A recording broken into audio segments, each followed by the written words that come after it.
I want to show you how easy it is. Dustin from Boyds just sent me this stock. He did that specifically for Neil. How about that? And you can see the difference, the different checkering. And so what I'm going to show you is this is right out of the box. Box is right there. I just took it out, just got it in a day off UPS. So I want to show you how simple this is when you're not hitting lamps and stuff. So basically what you do is you take the front guard screw out.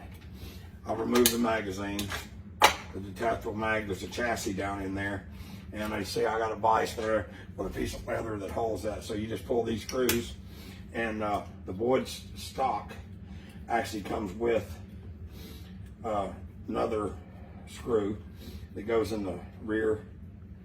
And I want to show you how easy this is to do. You just back these screws out like so.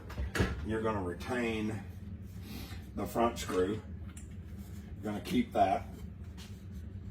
And this piece goes on the actual gun. That's the chassis I referred to.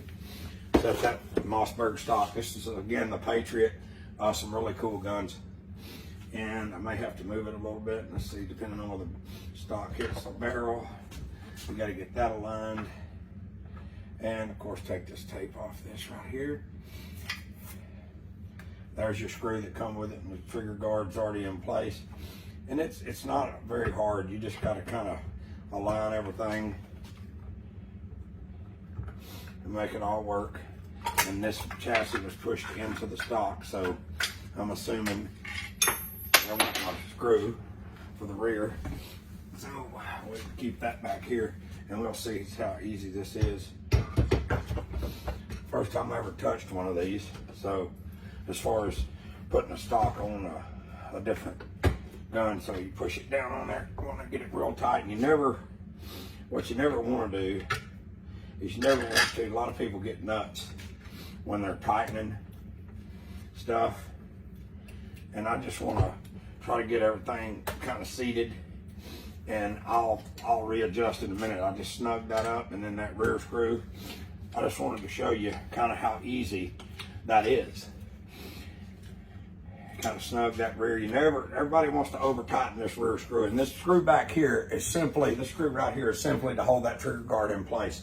This is your rear guard screw right here. Your front is the most important, and then that laminated stock, pretty good right there. And then I always like to kind of loosen it and drag back that and get a feel for that. And that's 375, so it's going to be wrapping pretty good without a break. So I'm going to sink that down good. Check that one and go ahead and double check this one. Done. If I was in the normal mode of doing it all, it wouldn't take me that long. 3 minutes and 29 seconds on the video, but I mean, I can put it together in a minute. So that's what Mossberg Patriot looks like.